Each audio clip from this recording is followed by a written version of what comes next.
कोणा म्हणूनचा कोणते प्रसारपणाच्या लोभात बोली द्या लागे काम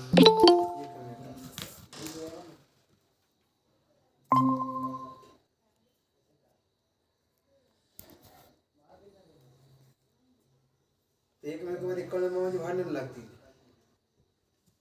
प्रसारपणाच्या लोभात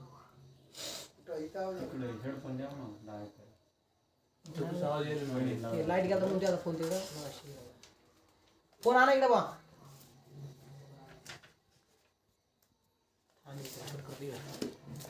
श्रवणाची म्यूट कर ना.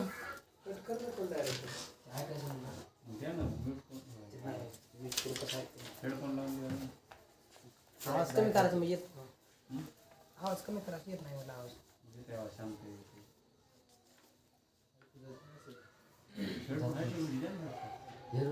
सरळ टाकायची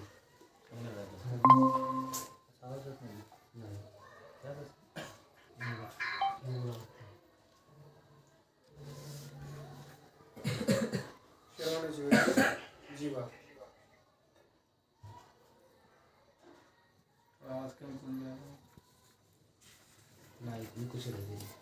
नाही आवाज कमी केला येत नाही त्याला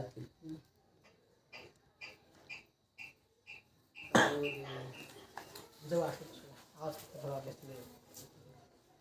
बोले इंद्रियाला एकमेका काय आवाज आला का आवाज म्यूट केलंय.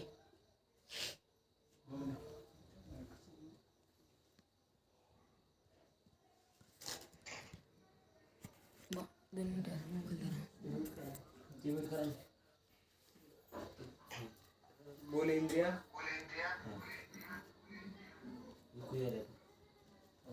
अहो तिकडे घेऊन जा ना इथे येईन ना देऊ बोली हातोची होईल. नाग सुद्धा काय म्हणे आमचा आहे घ्राणासी भाव जाय परिमाणाचा हातोची होईल. आणि मग काय होईल तो बोलच काय होईल परिमळ होईल. परिमळाची सुवास कानाचा सुद्धा विषय होईल. नवर बोले ती रेखीची वाणी एखादा डोळा करू लागे धनी ते उघडली खाणी रूपाची आहे. नवल ज्ञानवरामध्ये आश्चर्य बोलती लेखीची वाणी.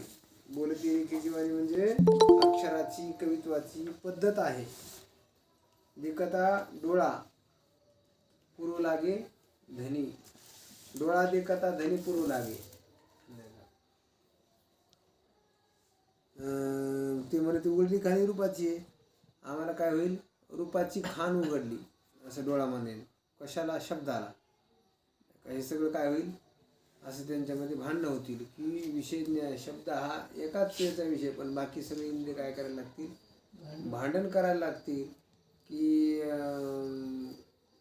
आमचा विषय आहे नाही का.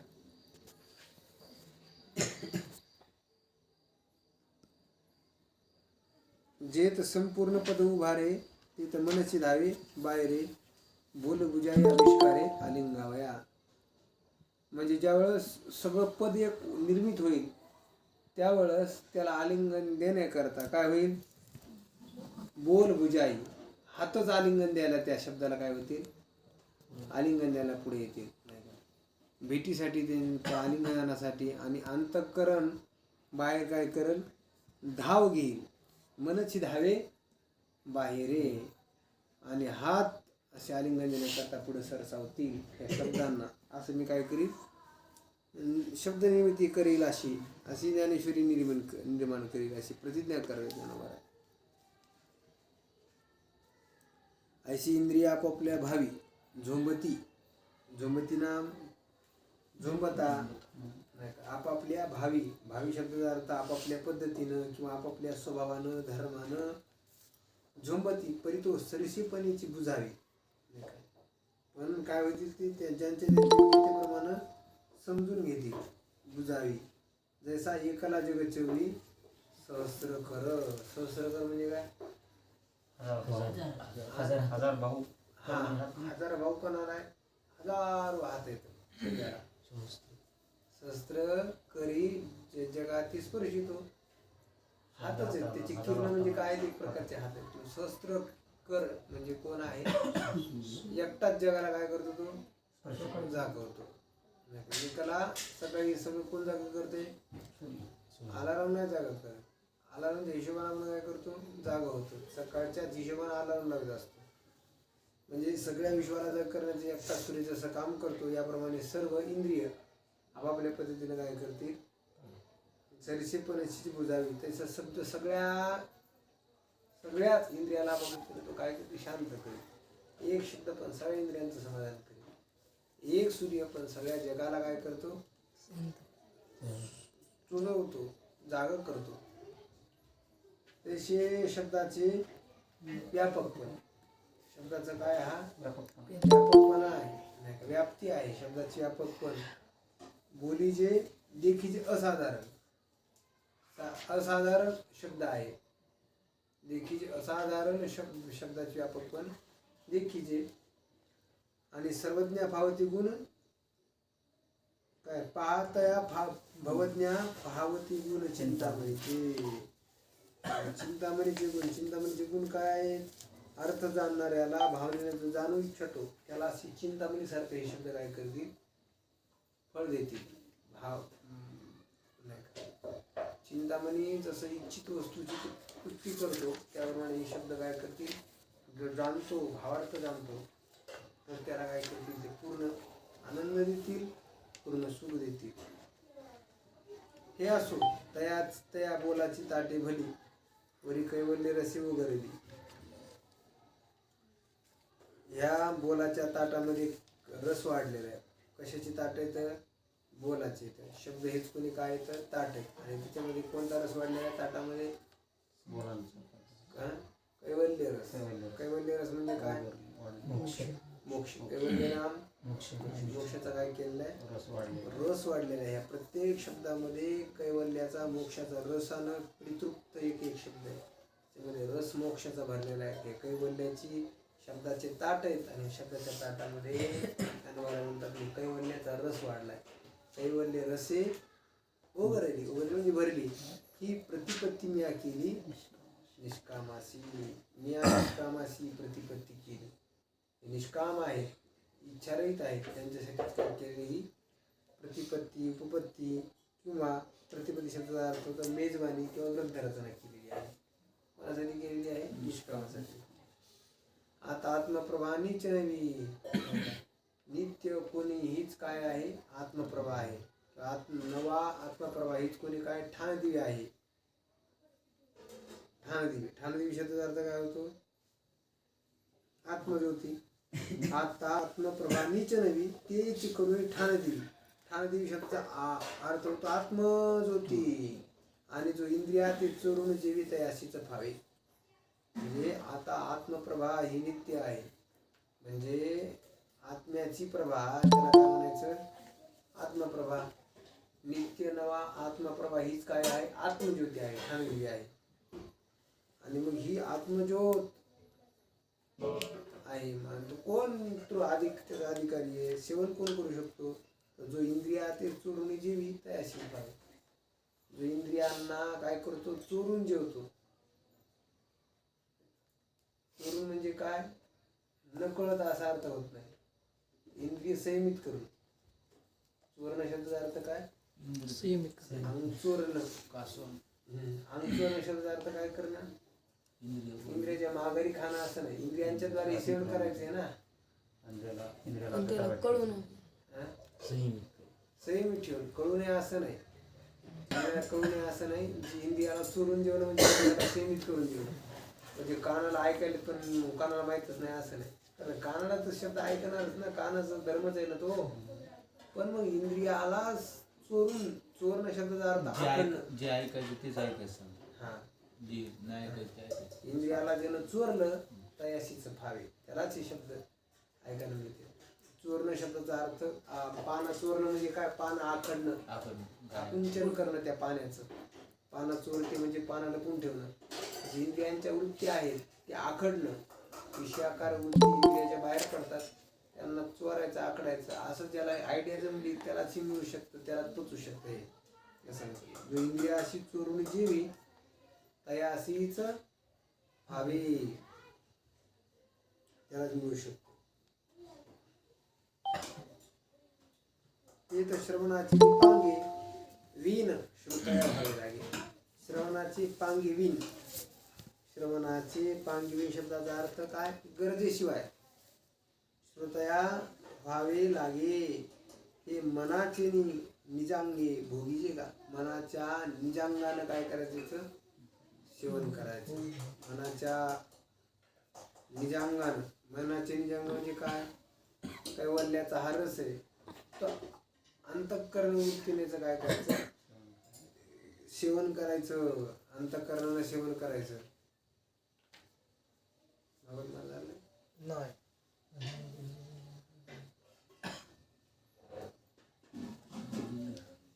गुरुजाने बाबा मारला.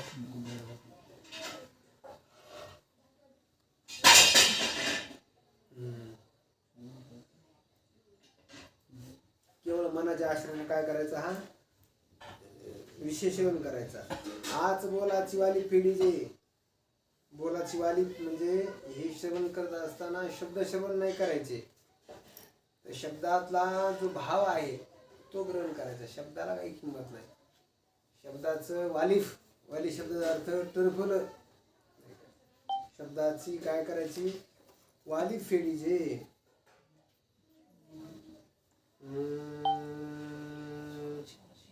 वाली शब्दाचा अर्थ काय सांगितला? टरफल आच्छादन साल. शब्दाच्या टरफल्यात अडकून माणसाला. शब्दाच्याही आत भाव आहे, गाभा आहे. शब्दाचं वरचं सगळं सोडून द्यावं लागते. शब्दाच्या आत तो भाव असतो. शब्दाची वाली पिढी. मग श्रोतयाच्या अंगा घडीचे किंवा ब्रह्मयाच्या अंगा घडीचे. मग एकदा शब्दाचं टरफल फेकून दिलं की मग शब्द सोडून म्हणजे ज्ञान आहे ते ब्रह्मच आहे. ब्रह्माच्याच अंगाला काय मिळायचं? जाऊन मिळायचं. फक्त शब्दाचा अडकायला जमत नाही. मग सुखेची सुरवाडीची सुखाची वाढी. सुखामध्येच काय करायचं? सूर वाढायचं. पण कशात? सुखेची. आनंदात सुखामध्येच काय करायचं? सूर वाढणे. सूर वाढणे ह्याचा अर्थ काय होतो? सुख भोगावे. सुखाचंच सुखामध्येच सुख भोगायचं. ऐशी हळुवारपणा जर येईल तरीच उपयोग. असा हळुवारपणा येईल तरच उपयोगात जाईल. श्रवण याचा काय अर्थ नाहीये. श्रवण करण्याकरता मनाचा फार एकाग्रतेचा परिणाम लागतो. तरच हा संयम म्हणजे सूक्ष्मता नाजूकपणा एवढी आली तरच जमतं. तरच श्रवण होतं. तरच कळतं. तर मग ज्ञानोबा म्हणतात एरवी आगळी गोष्टी होईल मुकिया बाहेरची. मग मुक्या बाहेरचं बोलणं नाही. एक आहे मुका आणि एक बाहेरा. त्याला सांगायचं होतं त्या मू करायला. त्याला बरं पुढच्याला तरी ऐकायला आलं काय नाही. त्याला ऐकायला बाहेरचं मुक्याचं बोलणं म्हणजे काय काय समजून साध्य होईल त्याचं काय समजेल? काही समजायचं. मुक्या बाहेरची गोष्ट. बाहेर माणसाला म्हणतो त्याला काही समजत नाही. दुसरंच काहीतरी म्हणतो तो नाही का? ऑनले कुठे चालले? बाजाराला चाललो. काय बाजारात चालले का? हो बाजारात चाललो. बरोबर म्हणतात. मला वाटतं बाजारात चालली काही येत नाही.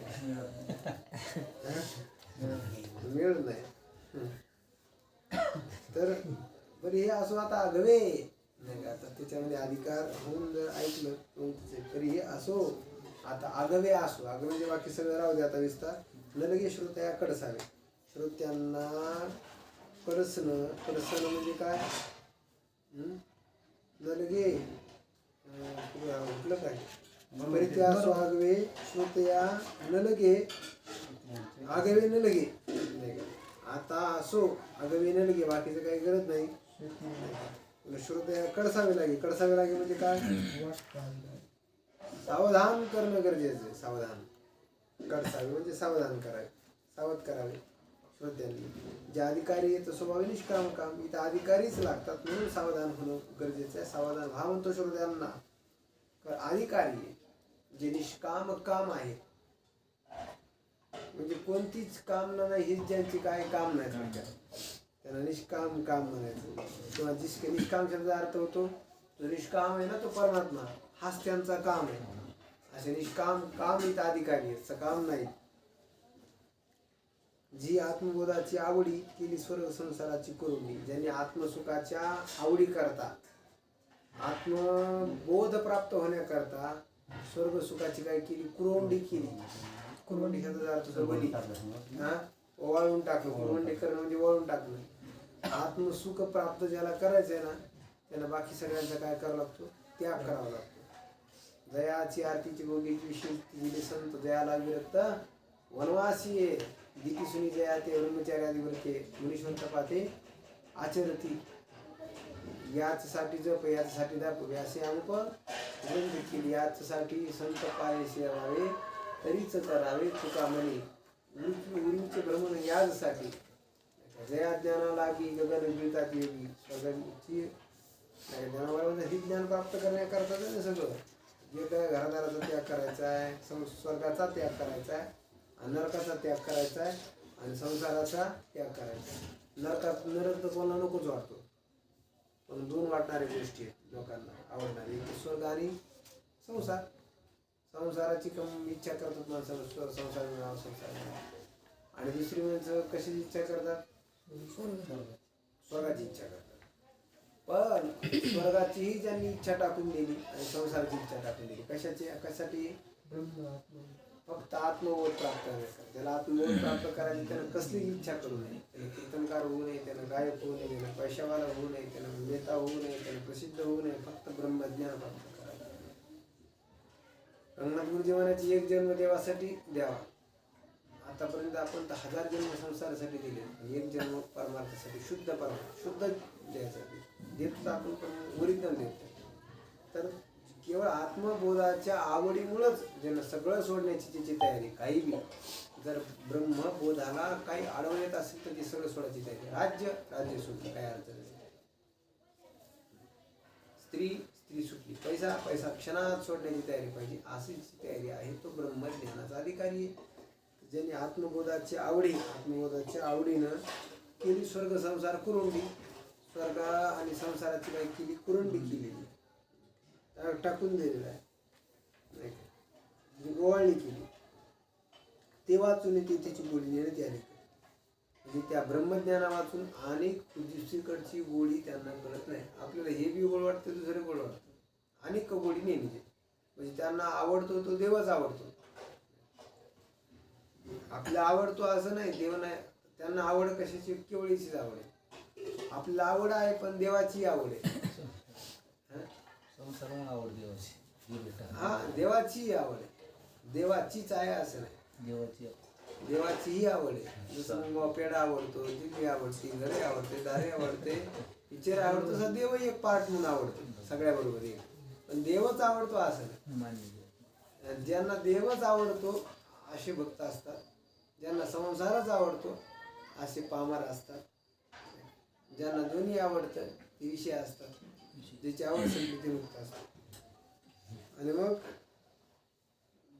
जी आत्मबोधाची आवडी त्यांना आत्मबोधाची आवडी ते वाचून तिची गोडी येथीची गोडी म्हणजे कशाची गोडी येथीची गोडी नेणती आणि इथली गोडी अजून ते जाणत नाही. इथली गोडी टाकलीच आहे. येथीचे नाम संसाराची गोडी ते वाचून येथीची गोडी. ते वाचून म्हणजे ब्रह्मज्ञाना वाचून येथीची गोडी नेणती. इथली गोडी जाणत नाही, संसारातली गोडी जाणत नाही. ब्रह्मज्ञाना वाचून आत्मबोधा वाचून दुसरीकडची येथीची संसाराची गोडी नेणती. दुसरी गोडी त्यांना माहीत नाही. जैसा वायसी चंद्रमोळीची कशी हे करत नाही, तू गोडी जाणत नाही किंवा बाकी उदाहरण विपरीत हे करतात की वाय शब्दाचा अर्थ काय होतो कावळा. वाय शब्दाचा अर्थ काय होतो कावळा. कावळा हा चंद्राला ओळखत नसतो, कारण चंद्र त्यात आरोते. जयाचे डोळे फुटती असते, ते कावळे किंवा चंद्रा ती ओळखती. कावळ्याला हे होत नाही, सूर्याला भूगोल ओळखत नाही, डोळे फुटून जातात म्हणजे अंधत्व येते त्याला. ह्या टायमाला कावळ्याला दिसत नाही, चंद्राचं दर्शनच होतं. मग ते सांगतो जैसा वाईश चंद्र ओळखीचे. कावळा चंद्र ओळखत नाही, त्याचा प्राकृती ग्रंथ हा लिहिला. प्राकृत हेंद्रे लोक आहेत त्यांना काय ग्रंथाची कोळी करणार आहे? चंद्रासारखा शीतलदायी ग्रंथ. पण प्राकृत लोकांना हे काय करतोय? प्राकृत म्हणजे प्रकृतीनं ग्रस्त लोक जे आहेत त्यांना ही गोडी काही करणार नाही. आणि तो हिमांशूची शिवी जे हिमांशूची खाजी जीवी खाजे चकोराची. हिमांशू हिमाचा अंश. हिम म्हणजे काय? बर्फ. हिमांशूची खाजी खाजी म्हणजे काय? खाण्याची वस्तू. म्हणजे हा म्हणजे ज्यांचं खाऊच काय आहे? हिम किंवा हिम शब्दाचा अर्थ होतो शीतलता. किरण चंद्राचे किरण खाते. हा हिम शब्दाचा अर्थ काय? हिम म्हणजे थंड असतं. शांतता. हा शांतता. हिमांशूची हिमांशू शब्दाचा अर्थ काय होतो? चंद्रकिरण. हिमांशूची खाजे चकोराचे हिमांशूची खाजे. त्याचं खाणं काय आहे? चकोर चंद्रमा. तैसा सज्ञानाशी तरी हा ठाव. जे सज्ञानी आहेत सज्ञान आहेत ज्ञानयुक्त आहेत त्यांना हा इथं कुठेतरी ठाव मिळ बसन या ग्रंथाचा. आणि अज्ञानाशी तरी आन गाव त्याला अन्य काही त्याला वाटतं म्हणून ज्ञानोबा म्हणतात सज्ञानालाच हे ग्रंथ आवडतो अज्ञानाला आवडत नाही. म्हणून बोलावया विषय पाहू विशेष नाही. म्हणून काय बोलण्याचा अर्थ नाही. विशेष बोलावया नाही. पण मी अनुवादन मी प्रसंगे. पण कसं काय बोलले मग? ज्ञानोबा म्हणतात मी बोललो ना अनुवादन प्रसंगे. प्रसंगानं काय झालं? बोललो मी. ते सज्जन उपसावे लागले. सज्जनाने काय करा? क्षमा करा. उगा बोललो गेलो मी. आता सांगेन काय श्रृंगे निरूपिलेचे. आता काय श्रृंगे सांगेन ते निरूपिले. मी काय केलं? जे परमात्म्यानं सांगितलं तेच निरूपण करण्याचा प्रयत्न केला. आता बोललो तर ज्ञानोबारांनी प्रस्तावना बोललेली. प्रस्तावना 4थ्या अध्याय 6व्या अध्यायात काय प्रस्तावना. ही प्रस्तावना बोललेली ज्ञानोबारांनी. पूर्व ग्रंथ पिटिका.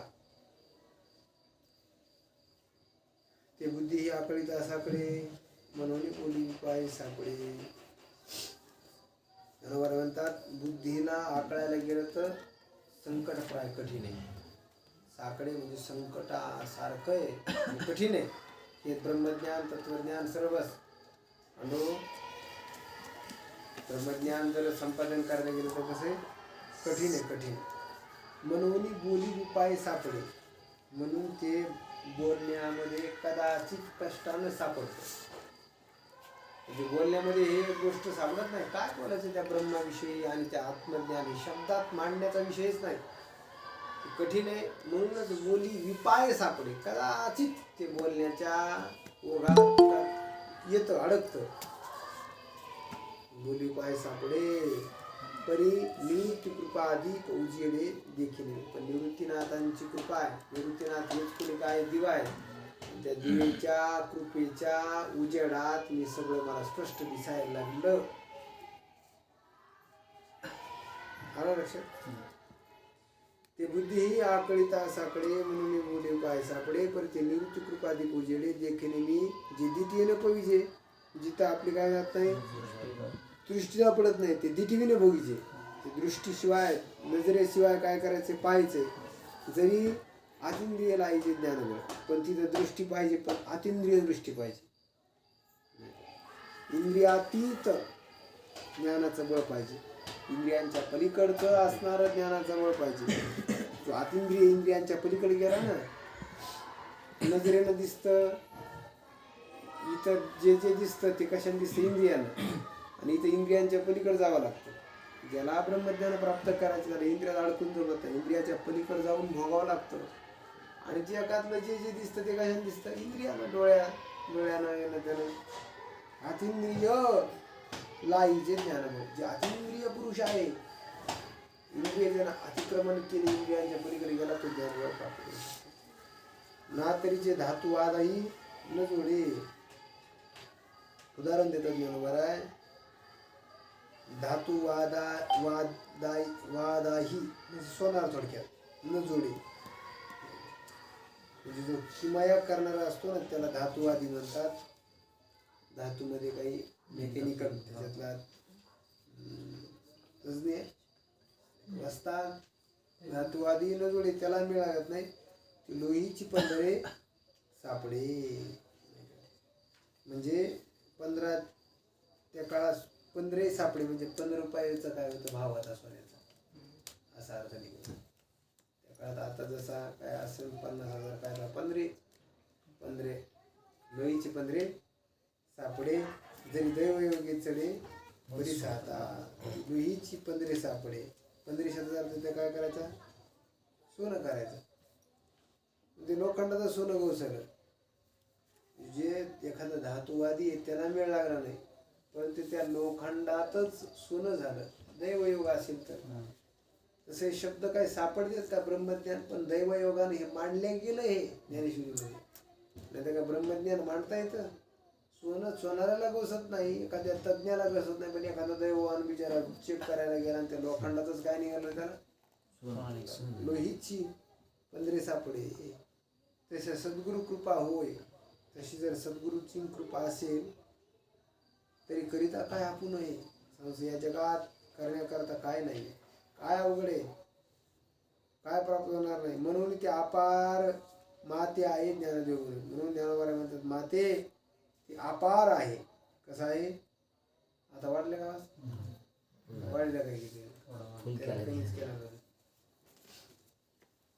म्हणून अपार माते आहे ज्ञानदेव मध्ये. ते कारण मी बोले ना इथून तुम्ही करा म्हणता त्याला दिला काय का तेने कारण मी बोले ना बोली अरूपाचे रूप धावेन मी म्हणून ज्ञानोबा म्हणतात त्यामुळे बोलेन मी. श्री गुरूंची कृपा आहे माझ्यावर अपार माते आहे ज्ञानदेव म्हणे. ज्ञानोबा म्हणतात माझ्या गुरूंची कृपा असल्यामुळे मी बोलेन. आणि अरूप परमात्मा आहे रूपात सापडत नाही की अरूपाचे रूप दावील त्यालाच रूप त्याचं रूप करून दाखवील. कशाला जे अरूपाचं रूप आहे ते दावील. अतिंद्रिय जे इंद्रियाच्या अतीत आहे इंद्रियाच्या पलीकडचं आहे पण इंद्रियांच्या द्वारे मी ते भोगायला लावील. शब्दाद्वारे कानाद्वारे कर्णाद्वारे श्रवणाद्वारे असं ब्रह्मानंद सुख येते इंद्रियांच्या अतीत असते. इंद्रियातीत सुख आहे पण मग ते इंद्रियांच्या अतीत असणार सुख मी इंद्रियानंच भोगायला लावीन. अतिंद्रिय परी भोगवीन इंद्रिया करेल. इंद्रियांच्या माध्यमातून हे ब्रह्म सुख परमात्मेचं सुख मी काय करीन भोगायला लावीन. ऐका यशस्वी अवधार्य यश श्री आणि अवधार्य ज्ञान वैराग्य ऐश्वर्य हे साई गुणवर्य जेत असं परमात्म्याचे लक्षण झालं. कोण आहे तो परमात्मा ज्या ठिकाणी यश श्री आणि अवधार्य सगळे त्या ठिकाणी काय आहेत गुण आहेत. यश नावाचा गुण आहे. अवधार्य ज्ञान वैराग्य ऐश्वर्य श्रीचा अर्थ नाही घ्यावा. श्री शब्दाचा अर्थ लक्ष्मी किंवा संपत्ती. यश श्री म्हणजे लक्ष्मी म्हणजे पैसा. ऐश्वर्य अवधार्य असे परमात्म्याचे 6 गुण आहेत. यशस्त्री अवधार्य ज्ञान वैराग्य ऐश्वर्य 6 गुण वर्य. वर्य शब्दाचा अर्थ होतो श्रेष्ठ. गुरुवर्य म्हणजे गुरुश्रेष्ठ. ज्ञानच वर्य म्हणजे ज्ञानश्रेष्ठ. यतिवर्य म्हणजे यती श्रेष्ठ. तसं ज्ञानवर्य शब्दाचा अर्थ ज्ञानामध्ये श्रेष्ठ. गुणवर्य म्हणजे गुणांमध्ये श्रेष्ठ गुण असेल. बाकीचे गुण असतात पण गुणामध्ये 6 गुण आहे मुख्य येथे. ज्ञान एक जरी गुण कोणाकडे असला का तो जगात प्रसिद्ध होतो. इतिहास होतो त्याचा. अवधारी असेल एखाद्याकडे यश असेल. शिवाजी महाराजांकडे यश होतं. मारुतरायांकडे यश होतं. यश गौरीला मारुती यशच होतं. कशात ते सक्सेस राहायचे. मारुतरायाला एकच गुण दिला होता याच्यातला गुण हा तर प्रसिद्ध झाले मारुतराय. अवधार्य नावाचा गुण कोणाला दिला होता कर्णाला. ते किती कर्ण प्रसिद्ध झाला. अवधार्य. वैराग्य याला दिलं शुकाला. शुकाच्या वैराग्य हे झालं. एका ठिकाणी निरोबारायनं सांगितलं की कोणते गुण कोणाला दिले हे साई गुणवरे वस्तीचे म्हणून तो भगवंत एकाच ठिकाणी 6 गुण राहत नाही, ते फक्त भगवंताच्या ठिकाणी राहतात म्हणून तो भगवंत आहे. 6 गुण एका ठिकाणी राहत नाहीत. पण असा तो काय आहे, भगवंत आहे. तो निसंगाचा सांगात. कोणाचा संगात येते? जे निसंग झालेत ना त्यांचा संगात येईल. म्हणजे विठुमा सांगाती. तर सांगाती आहे म्हणजे सोबती आहे. पण कोणाचं सोबती आहे, सांगाती आहे? निसंग म्हणजे काय? ज्यांचा संग सुटलेल्या विषयाचा, संसाराचा, इंद्रियांचा, भोग्य वस्तूंचा संग, निसंग असं ब्रह्म आहे. तसं निसंग महात्म्य आहे. निसंग तुम्हा शिराने कट नाही कटकट सावयेत, असा जो निसंग आहेत ना त्यांचे संगती असणारे परमात्मा आहे. तो म्हणे असा जो परमात्मा तो म्हणू लागला, पार्था दत्त चित्त होई आता. दत्त चित्त मध्ये सावध चित्त ठेव, सावधान हो आणि ऐक. काय ऐक? श्री भगवान वाच अनाश्रित कर्म फलं कार्यं कर्म करुत्या संन्यासी योगीच निर्णचाप्रिया. ऐके योगी आणि संन्यासी जनी. योगी आणि संन्यासी जनी हे एकची. जगात योगी आणि संन्यासी दोन्ही काय आहेत? कर्मयोगी आणि संन्यासी म्हणजे ज्ञानयोगी. दोन्ही काय आहेत? एकच आहेत. खऱ्या अर्थानं संन्यासी आणि कर्मयोगी दोन्ही काय आहेत? एकच आहेत. शिनाने झनी मानी. एकची शिनाने झनी मानी. अर्जुना ते कसे आहेत? एकच आहेत. शिनाने म्हणजे वेगवेगळे. एकची शिनाने झनी मानी म्हणजे काय? म्हणजे वेगळे मानू नको. शिनाने झनी मानी, एकची मानी. आणि शिनाने झनी म्हणजे वेगळे नाही. शिनानी झनी. ऐके योगी आणि संन्यासी जनी ते एकच माने, शिनानी झनी. वेगळे मानू नकोस. एकच मान पण ते वेगळे नाही. न शिनानी वेगळे नाही. एरवी विचारिते ती जवळ दोन्ही तो एकच ते. जर वास्तविक विचार जर केला तरी दोन्ही कसे येतं? एकच आहे. सांडीचे तुझे या नामाचा आभास तर योग तोची संन्यास. अर्जुना जर वास्तविक अभ्यास शब्दाचा अर्थ काय होतो? जर दुसऱ्या नावाचा आभास म्हणजे आरोप. आपण आरोप घेतलेला आहे, आपण आहेत ब्रह्मन, आपण दुसऱ्या रूपाचा काय करतो? अभिनय घेतो. सांडे तुझ्या नावाचा आभास तर योग तोच संन्यास. पाहता ब्रह्मी नाही अवकाश दोही माझी. सांगतात ब्रह्मी नाही अवकाश दोही माझी. दोही माझी ब्रह्मी अवकाश नाही.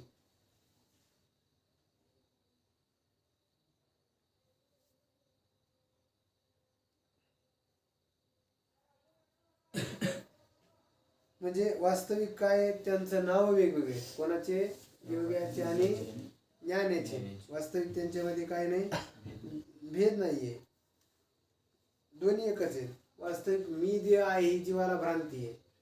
मग ते दुसरं नाव आपण घेऊन बसलो नाही, कामुक अमुक विकास असेल हे असेल अशी जे नावं घेऊन बसलो त्या नावाचा काय करायचा? निराश करायचा. त्याचा निराश केला तर योगीच काय आहे? संन्यासी आहे. योग आणि संन्यास आत्मस्वरूपाच्या ठिकाणी हे का नाही. ब्रह्मी म्हणजे ब्रह्मी म्हणजे स्वरूपाच्या ठिकाणी. योगी आणि संन्यासी मध्ये काय नाही? अवकाश नाही. म्हणजे त्याच्यात काय वेगळेपण नाही, अंतर नाही. अवकाश शब्दाचा अर्थ काय? अंतर नाही किंवा समावेश नाही. वेगळा काही समावेश नाही. नाम जैसे नामाची ज्ञानारीसपणे एका पुरुषाते बोलवेने. म्हणजे नावाचं वेगळेपण, अनारीसपण म्हणजे वेगळेपण. एकाच पुरुषाला 2 माणसं बोलू लागले. तो त्याला अमुक अमुक म्हणतो, हा वेगळा म्हणतो. याचं शाळेत सरने वेगळंच नाव ठेवलं होतं, पुरं त्याला वेगळंच नाव म्हणतात. राहुलचं नाव आहे, त्याला श्रावण म्हणतात गावाकडं. आणि ते काय म्हणतात? राहुल. सरने नाव ठेवलेलं आहे राहुल.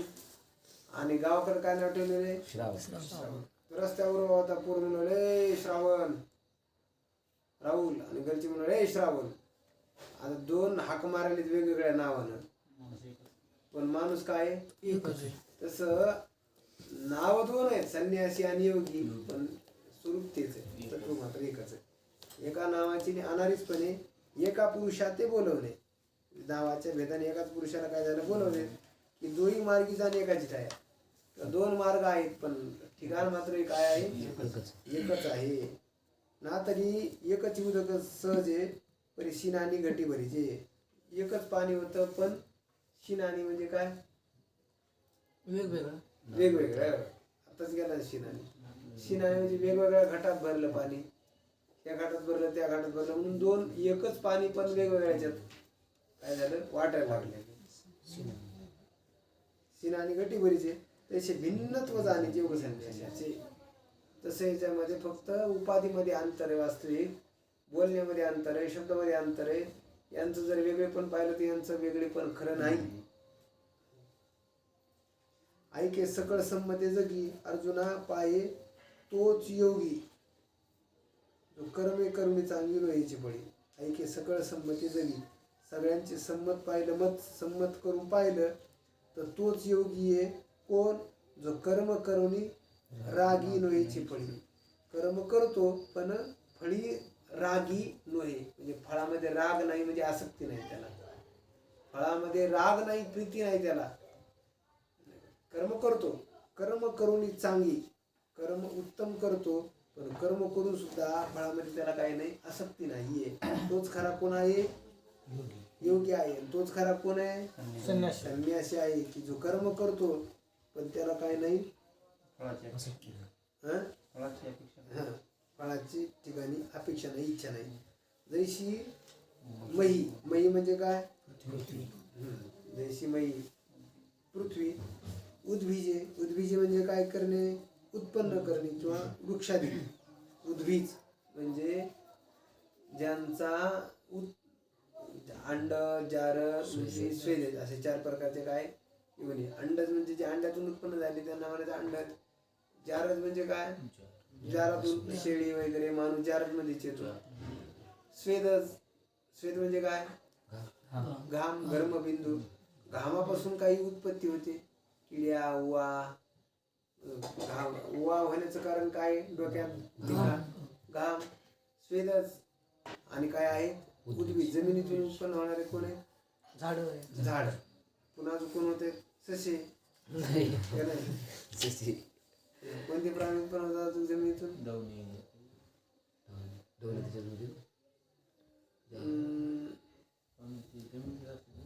जमिनीतून म्हणले तरी काय अडचण. उद्भिज आहे ते झाड, वृक्षादी. उद्भिज म्हणजे काय? वृक्ष इथे घ्यायचं.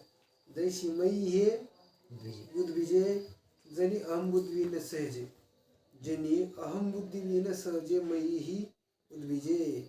म्हणजे पृथ्वी बिचारी अहम भाव आहे का तिच्या ठिकाणी मी एवढे झाड उत्पन्न केले म्हणून नाही. झाड लावणाऱ्याच्या ठिकाणी अहंकार आहे, उगविणाऱ्याच्या ठिकाणी तिने उगवायचं काम केलं तिच्या ठिकाणी नाही.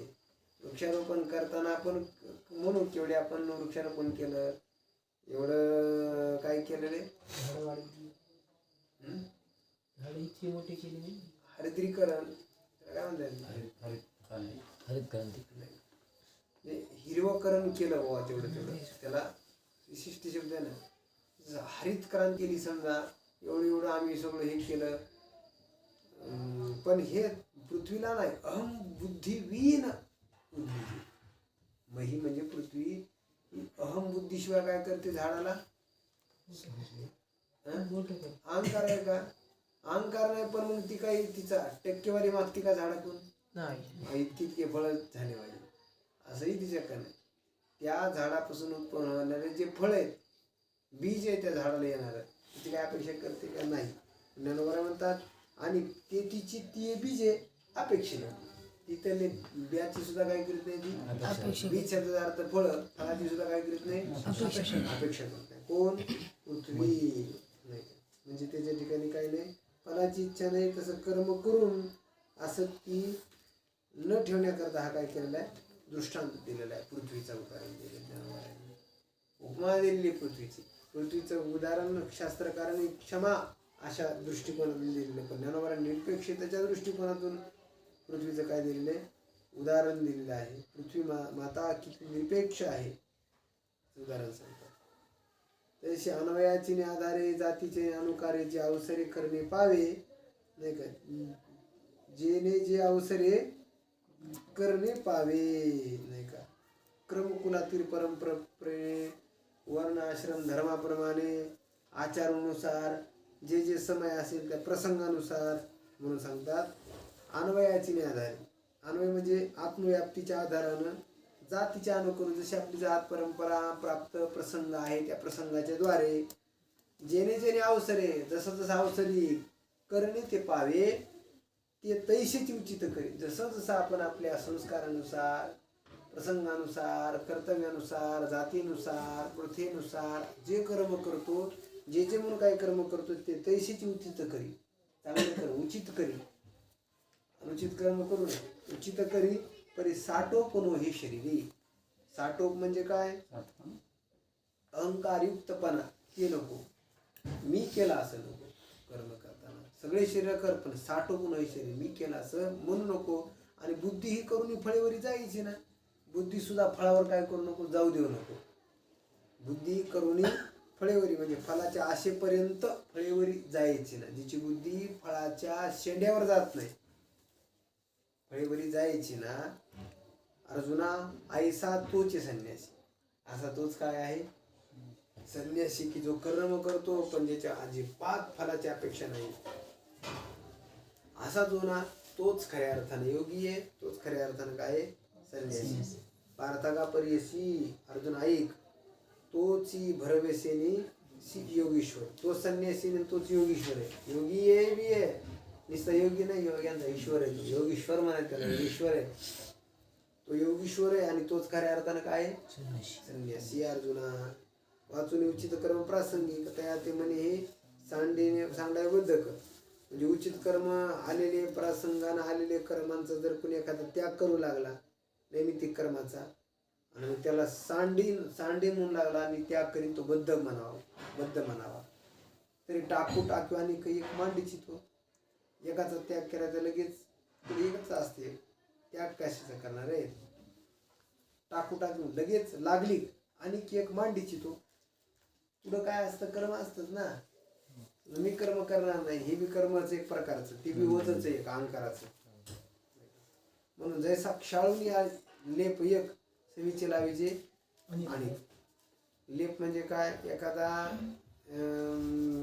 साबण लावली धुतली पुन्हा दुसरं काही लावलं तशासारखं व्हायला नाही.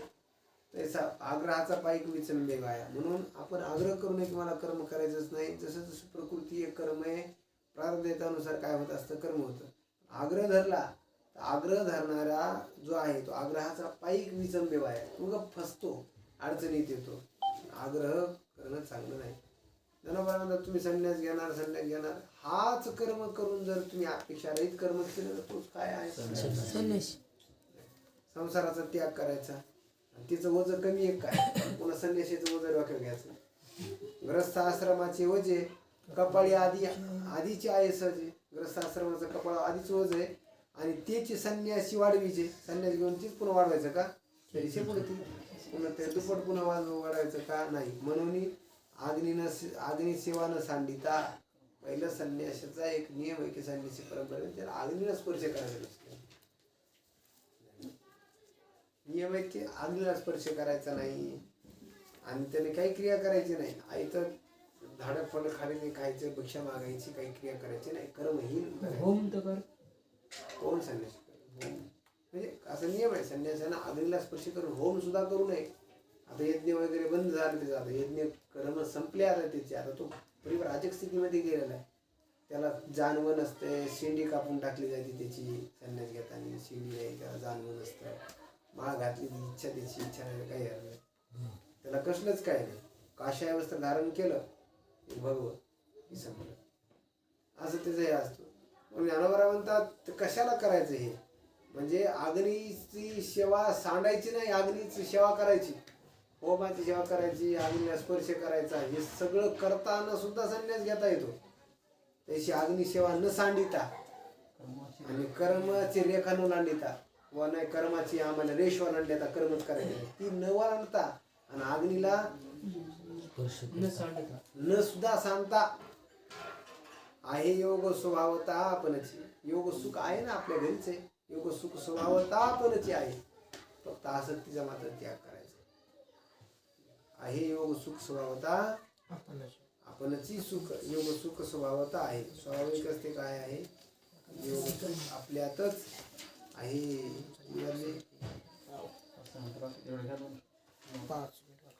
यम संन्यासमिति प्राहुर्योगम तमिति पांडव नय संन्यस्त संकल्पो योगी भवति कश्चन कायके संन्यासी आणि तोच योगी अशी एक वाक्याची जगी गुढी उभारली आणि ही शास्त्रात संन्यासी तोच योगी आहे हीच एक वाक्याची गुढी उभारली याची एक वाक्य कुठं अनेक शास्त्रांतरी वेगवेगळ्या शास्त्रात सांगितलं मी सांगतोय असं नाही भगवान म्हणतात संन्यास आणि खऱ्या अर्थानं तोच योगी तोच खरा संन्यासी की जो कर्म करून सुद्धा अपेक्षा ठेवत नाही तोच कोण आहे संन्यासी आहे तोच योगी आहे त्यालाच योगी म्हणून त्याला संन्यासी म्हणून अशी एक वाक्यात सांगितलेली पण कुठं शास्त्रांतरी शास्त्रात सांगितलेले तर असे पुरावे दिलेले जिथं संन्यासीला संकल्प तुटे तेच योगाची सार घडली संन्यासीला संकल्प जे जन्म संन्यास घेताना खऱ्या अर्थानं संन्यास म्हणजे काय संकल्पतो नाव संन्यासाचं नाव संकल्पाचा ब्रह्मचार्याचा धर्म आहे अक्षर भोगायची त्यांना षटकर्म ग्रस्ती धर्माला सांगितले घरात असून सुद्धा नसणं वानप्रस्थ झालं संन्यासाचं काय कर्तव्य अंतःकरणात कोणताही संकल्प स्फुरण न पाहू देणं हाच खरा मोठा संन्यासी ज्ञानोबरांचा जेतच संन्यासी तो त्याग संकल्पाचा त्याग करणं तोच संन्यासी संकल्पाईवरी नाही मन या नावे अद्वैत खरे ब्रह्मज्ञान अनुभवातून बडबडते सुरुवात काय न करिले संग राहिले निश्चय हा पुन्हा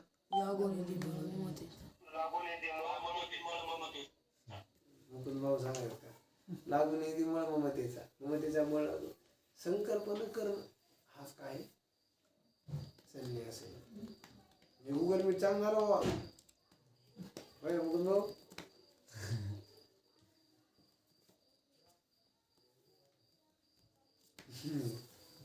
पाठ बुडवायचंच काम नाही बुडायचं आकार दिसला की आपल्याला गुगल मीट तर संकल्प संन्यास तुटे तेथीचे योगाचे साथ ज्यावेळेस अंतःकरणातला संकल्पच काय झाला सुटून गेला तर तेच योग नाही योगाचं सार भेटलं समजायचं ऐशा अनुभवाचे धटे साची जया ऐशा अनुभवाचे साची धटे असं ज्याला काय झालेलं आहे खरं काय झालेलं आहे कळलेलं आहे अर्जुना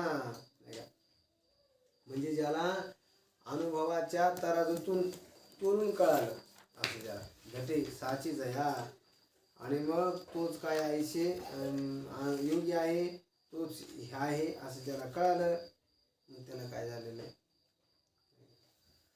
तोच संन्यासी तोच योगी आहे किती वाजले घ्यायचं का म्हणून अशा पद्धतीनं टाकून दिलेला संकल्प त्याच्या ठिकाणी अबाधित नाहीसा होतो आणि मग तोच संन्यासी तोच योगी आहे न निरग्न क्रिया अग्नीचा कोणी त्याग केल्यानं आणि कोणी अक्रिय झाल्यामुळं क्रियाच करायची न झाल्या कोणी संन्यासी होत नाही आसक्तीचा काय प्रभाव त्याग करावा लागतो तरच होतो आता काय बरं त्याला बंद करू तरी करू घेत नाही आधी एवढं तरी गजर ठेवला तुम्हाला नाही तसं टाइम बघून झालो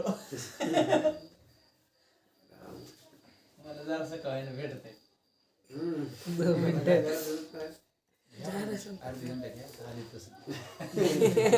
जातील ते तसं नका किती वाजले गुरुजी अरे हो, बघा मी नाही गेलो तर कमेंट गेली अचल अचल म्हणजे पर्वत योगरूपी पर्वताचा निमथा हा शब्दाचा अर्थ होतो माथा. जरी ठाकावा अति पारतात, ज्याला योग पर्वताच्या शिखरावर जाण्याची इच्छा आहे, योग पर्वताचा माथा म्हटलेले नाही का, योग पर्वताचा निमथा आणि ताखावाती पार्थात तरी सोपाना या कर्मपथात चुकू नको. पण ह्या पायऱ्या सोडायच्या त्यांनी. सोपान म्हणजे पायरी. या कर्मपथा सोपाना चुकाझणी, चुकाझणी म्हणजे चुकू नका. ह्या ज्या पायऱ्या आहेत ना, कशाच्या? कर्मयोगाच्या. कर्मपथ कर्मयोगाची जी पायरी आहे ना, त्या पायरीला काय करायचं नाही, चुकायचं नाही.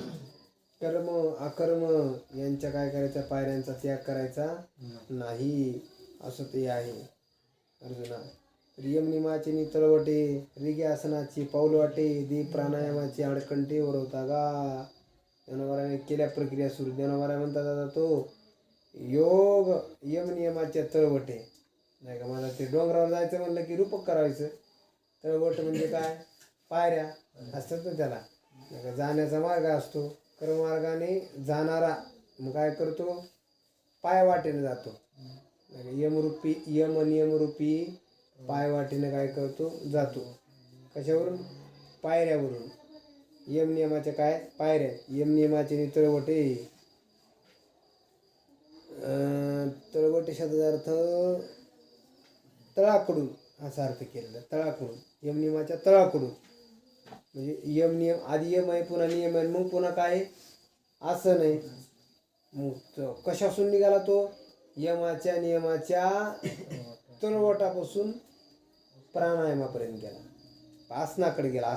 आसनाच्या पाऊलवाटे. आणि ही प्राणायामाची आडकंठे, प्राणायामाच्या आड मार्गानं म्हणजे कड्यानं. म्हणजे ज्ञानोबाराने प्राणायामाला काय म्हटले, कडा म्हटले. कडा प्राणायाम फार अवघड आहे. आधी आसन सिद्ध होत नाही, असं फुसफुस केलेला प्राणायाम वेगळा आणि आसन सिद्ध करून केलेला प्राणायाम वेगळा. आसन सिद्ध करण्याकरता एका आसनामध्ये 8-8 घंटे बसता आलं किंवा 6-6 घंटे बसता आलं तर मग आपण काय झालं, आसन सिद्ध करायला लागलो समजा 8-8 तास, लगेच त्याचा अभ्यास करावा लागतो तो. आणि मग पुन्हा प्राणायामाची आडकंठी म्हणजे प्राणायामाच्या तळवटाला कड्या काठाला आडकंठे वरवता का. मग तो काय करतो, त्या ठिकाणी येतो. मग प्रत्याहार आहे, त्याच्यानंतर मग त्याचा विचार. कुंडली करदार विठ्ठल.